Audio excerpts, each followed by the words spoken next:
It is May. That means we are almost done, ladies and gentlemen. The finish line is in view, and I know here in Georgia we have less than 2 weeks left, so everybody's pretty excited, and that includes the kids. So are you guys going crazy? Are you pulling your hair? Are you losing your mind?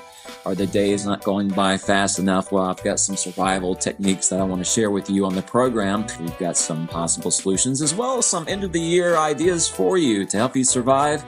All that and more. There's much insanity that goes on during this time, but you don't have to let it overwhelm you, because a lot of times what teachers do is they shut off the learning mode and just go into survival mode and do things like movies all day and letting the kids basically do whatever they want to, and this constitutes as the days going by very, very slow. Well, one of the keys to help you survive in these final days that I've learned and other teachers have learned as well is not to have any downtime. In 7th grade, our team of teachers, we got to the students together in the library and said, you know what, we've got 13 days left of school, and that means we've got 13 days of lesson plans. So that is the key, is to keep the routine there, not to have any downtime, because downtime is going to produce talking, it's going to produce mischief, and students are not going to be able to handle that. So I don't know why so many teachers just let the kids do whatever they want to and don't have structure and routine in these in the final weeks of school, or even in the final days of school.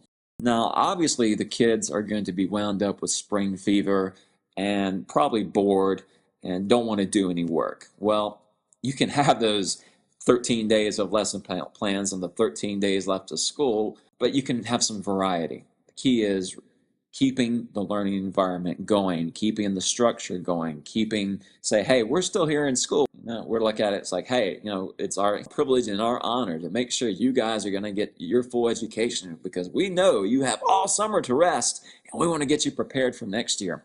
It depends on your class, in all honesty. I've kept the regular curriculum up until the second to last day of school in some cases, but there are some other alternatives you can have out there. And one is a novel study.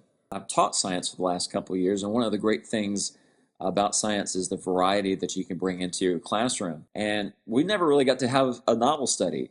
The last unit that we focused in on with Earth Day and all that sort of stuff was the environment. And so we took that unit and we went straight into the book called Hoot, which dealt with environmental issues.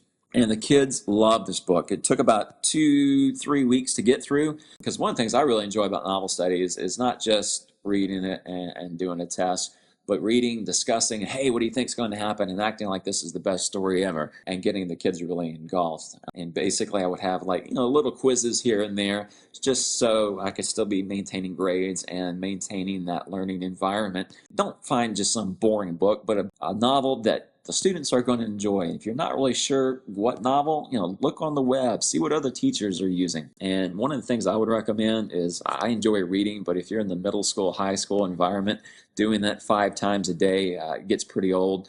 So, and going to, asking Joe to read and Sarah to read and then Tim to read, that bores everybody to tears. Now, sometimes I would mix it up with readers theater, where, certain kids will read certain parts. But generally, one of the things I found out that's worked fantastic is having the audio book version for the kids, because you're having professional readers read aloud, and that way you don't have kids who can't read that well. You're not bored with it, and it's just great because it comes with sound effects and sometimes with music and such. So having a novel study where you can just have maybe a quiz at the end of the week, involve some discussion, maybe some group activities, those are fantastic ways to end the school, and they fill up your day and they keep the structure of learning going on. Another thing I've always enjoyed at the end of the year, depending on what kind of class you have, and creating a board game. Now, obviously, I would have things that I was looking for, and I would provide examples of students in the past of what was a good board game and what was not a good board game, because you just don't want to say, hey, everybody, let's create a board game and do what you want to do. And then it's key in disaster. You have to have some sort of rubric of what your expectations are and how you're grading it. But the board games just can't be about anything. I always create the board games to review certain key concepts learned over the year. From the first week of school to our most recent series, I have the kids create questions and answers, and they create this board game based on the material we've studied all this year. And usually it takes them a couple of days, because I have a really specific rubric that I'm looking for of things that I want to see. You can have different teams rotating, and sometimes I'd invite the other grade that learned this material along with us, and they would come into our class and play the games, and the kids really love that. So again, that's productive, it is learning, and kids really seem to enjoy it. And at the same time, if you provide your expectations and that everything's for a grade, it keeps that structure going. Another thing I enjoyed doing when I taught 5th grade was Decades Day, or Culture Days. Decades Day, where we learn stuff about the 50s on Monday. Tuesday we learn about the 60s, and maybe do some activities and watch some movies or TV shows from the 60s. And Wednesday is the 70s, and so on. Same concept if you're doing Culture Day, studying different countries, maybe involving some games that are popular over there that the kids can do, listening to music that's popular over there, something along the lines that some sort of Culture Day. Kids really do seem to enjoy that. And if all else fails, some classes just need that old-fashioned getting you ready for next year work. They can't handle too much unstructured. So just say, you know what, and make no apologies about it, because the kids will whine and they will complain.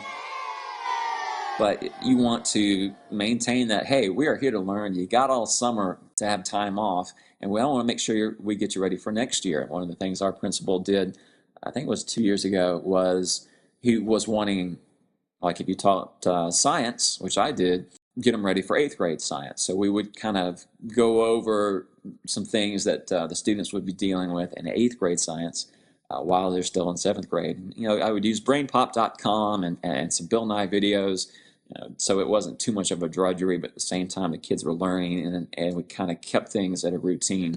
Don't put all your books up. Let the students know if they can't handle these alternatives, you can just do real work. There's always something else that we can be learning and be working on. Those are some alternatives, but for Pete's sake, please don't have a countdown. Oh, we only have 7 more days. We only have 6 more days left. Keep things as routine and structured as possible. Let the teachers, the quote cool teachers who let the kids do whatever they want to do, have the headaches and be pulling their hair out. And at least your kids, they're still working. There's some variety in the instruction, but at the same time you're keeping structure and routine, and this is going to produce less headaches. Yes, they will whine. Yes, they will complain. But trust me, it's going to work out to your benefit.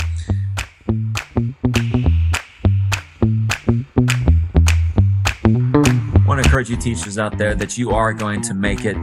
Keep your classroom structured. Don't have a lot of downtime. Show students that you do care about their behavior and you do care about their learning. And yeah, definitely mix up the learning a little bit, but don't just have this gigantic countdown and not do anything. Otherwise, it's going to make the days much harder for you. This is Bryan Sellers. Thanks for listening.